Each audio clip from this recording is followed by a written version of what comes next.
One of the most recognizable faces in political journalism. And this morning, CNN anchor Abby Phillip is joining us to talk about her brand new book. A Dream Deferred explores how Reverend Jesse Jackson, how he fought for black political power, and he helped to shape modern American politics. Good morning to you. Thank you for coming in and talking with us. Good morning, Allison. Thanks for having me. Yes, good to see you. Now we're getting into the book, but we have to ask you now that you're here. Big election coming up in the Commonwealth tomorrow. How big of an indicator do you think these results will be on what's going on a national basis? Well, you know, I'm a DMV girl, so I'm used to these what we call off-year elections being incredibly significant because they are the leading indicator of what the mood is nationally and what is going to be coming down the pike. And I do think that this is a moment where when you have a president who is termed out, like President Trump, he may not necessarily be acting with the political interests of the party in mind because he doesn't have another election, or at least not that we know of. And so I definitely think this is one of those unusual years where you have a national mood that actually is kind of turning negative, but the White House isn't acting that way. And you'll start to see it turning up in places like Virginia and New Jersey. But the thing about Virginia is that it often goes the opposite way of leadership in Washington in these off years.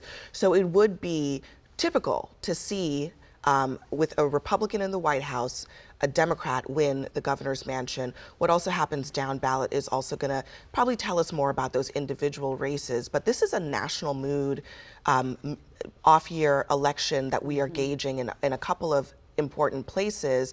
These purple states, and I don't know that I would ever consider New Jersey a purple state before now, but it is more of a purple state than it's been in a while, and it will tell us a lot about how upset voters are with the people running government in Washington. Right. Let's get into the book now. Let's talk about Reverend Jesse Jackson. One of the things you talked about in the book was when he ran for president in 1984, because that was a very pivotal moment. A lot of people thought that was for show and he was just putting on a show. But you talked about how it wasn't a show because once he started touring and going to these rural places, there were people in rural America, white farmers, who were showing up to his rallies. And then it was like, oh, this is legit. Yeah. I mean, I think that everybody thought that he was just trying to run to make a point. But then what happened was that he started actually campaigning and gaining momentum. And suddenly establishment Democrats had to pay attention. He was in a major fight with the leading Democratic candidate for black voters in the South. But also he was going out into rural parts of the country, to Texas, to Missouri, to Iowa. And he was talking to white farmers and talking about farm foreclosures, which was a big issue at the time. What ended up being the real story of these campaigns is that Jesse Jackson was actually able to build a movement around populist economics.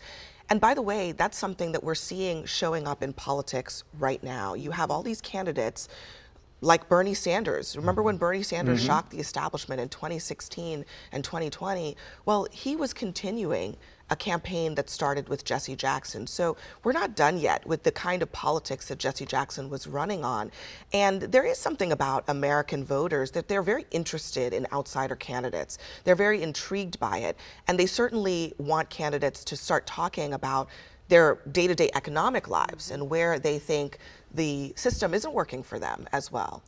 I remember it well. Run, Jesse, run. I was a young person then, and it was really interesting to see the momentum. Gotta try to get this in before you leave. What do you hope readers take away from the book and the legacy of Jesse Jackson? He's a multifaceted figure in our politics. I think everybody thinks that they know him. They think that they know him as a civil rights leader and an activist.